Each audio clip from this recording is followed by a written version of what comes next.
Hi, welcome to the Property Show. I'm Jayashree Kurup. I'm Editor-in-Chief, MBTV. And today we're talking about builder bodies have started volunteering to complete stuck projects. Today we have Rohit Raj Modi, Honorary Secretary, CREDAI National, Kumar Meher, Advocate in the Supreme Court. A consumer who's stuck with his first project does not get it, goes out and buys another project and says, look, I have to buy a completed project and stays in it.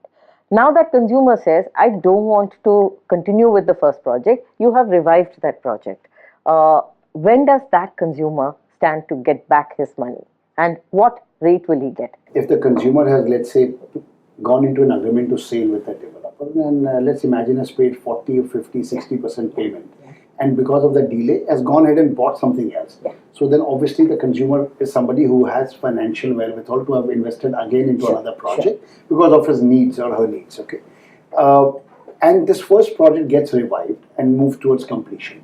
Now it's a very tricky situation because if, let's say, the consumer goes to any redressal forum like NCDRC or RERA, and it's ordered that refund that amount with interest. The system doesn't have that money. Exactly. So that those who want to stay in the project are the ones who will start suffering because the money will start leaking out of the system. It is for this reason only Supreme Court in all these matters has now started refusing refund. Then they have started saying that till the time the last flat is completed, we will not allow any refunds to happen. Only when the entire project is completed, you can come surrender your apartment, which can then be sold to monetize that. And then you get your whatever money you are entitled to get as a refund. How does this process of developer, co-developer function? What are the steps? Can we help the consumers understand? So, let's say if we take example for any location like Noida Extension, which is leasehold land, where the developer is essentially a lessee of Noida Authority.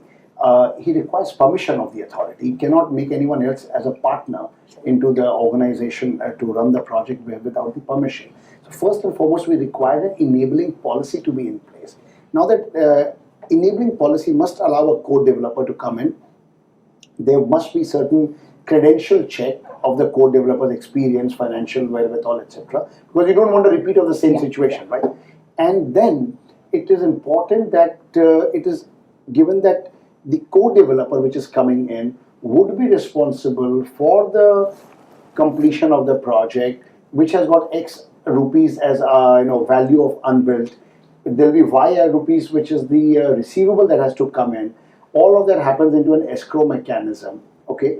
And they become like a tripartite agreement between the old developer, new developer, and the authority. In this case, because authority is the lesser. If it's a freehold, it's much more easier. So, say in a Gurgaon or anywhere in Haryana, what would be the process? Who would be the third party? So, in Haryana also there is a process called beneficial interest, policy. It's called BIP, in which licensee in Haryana has a license system. So there's a licensee. If the licensee wants to bring in another person to either put equity in the company to finish the project, or wants to hive off a certain part of the land which has been lying greenfield. So they apply to Haryana DTCP and get a permission in which they can officially bring in a partner. DTCP does its due diligence on, again, financial capability, track record, etc., and allows that to happen. Going forward, even for the developers to understand that the buying behavior has changed.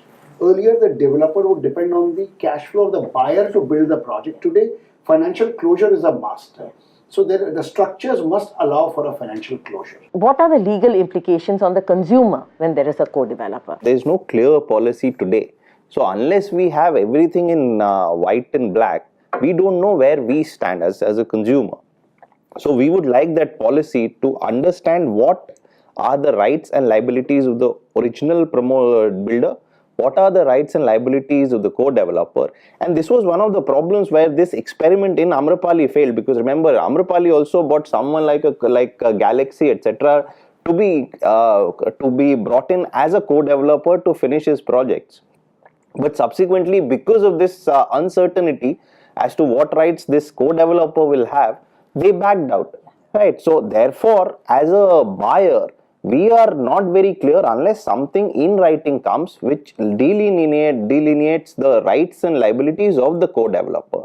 Because otherwise we will continue haunting the old guy He will pass on the buck to the new person. He will say, I don't know. So therefore, something in writing is a must. Can developer bodies help here? Yes, in fact, we are working very closely with government at all levels, at central government level as well as at state level, trying to thrash out a policy which is workable and protects the interest of all stakeholders.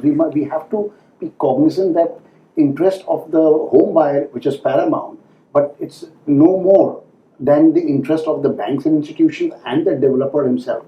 So we are working out on policy, and central government has shown its interest by appointing that high-powered committee under Secretary Mr. D.S. Mishra.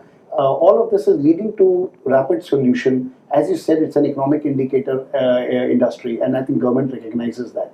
Does the developer body, does the government, does the rest of the industry have a action plan, or do we wait for policies to come? Policy formation is part of this action plan. You see, all of this has happened because of the pressure groups from consumers about constant sensitizing the government of the issues by the developer bodies like CREDAI. And result of all of this is that these policies, these initiatives are in play. CREDAI, I want to again clarify, is an association. It is like saying that can CII run somebody's industry? No, it won't run anybody's industry. Similarly, CREDAI cannot run a project for somebody. It's a facilitator platform which is using its collective strength to work on the policy space with all other stakeholders, so that environment gets created where these stuck projects can move forward and we come out of this particular situation. Consumers, what you should understand is, like even Mr. Rajiv Kumar, the RERA regulator of UP said, consumers have to structure themselves. Otherwise, this battle will not be complete.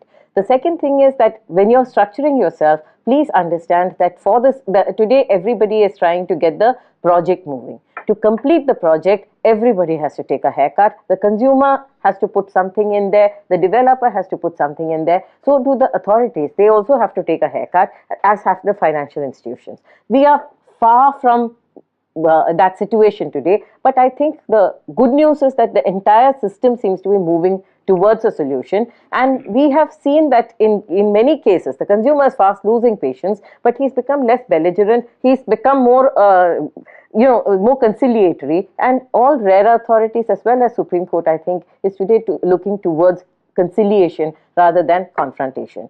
The good news is that both the big developer bodies, NAREDCO and CREDAI, have gone on record saying we would like to step in and try and complete the projects. The system is still starved of funds, but there seems to be some glimmer of hope that there should be enough funds to complete the project. And like Mihir said, there are lots of policies that are coming up which will allow the system to move forward. Thank you so much for joining us. Thank you. Please subscribe to Magicbricks on YouTube and click the bell icon to get new videos.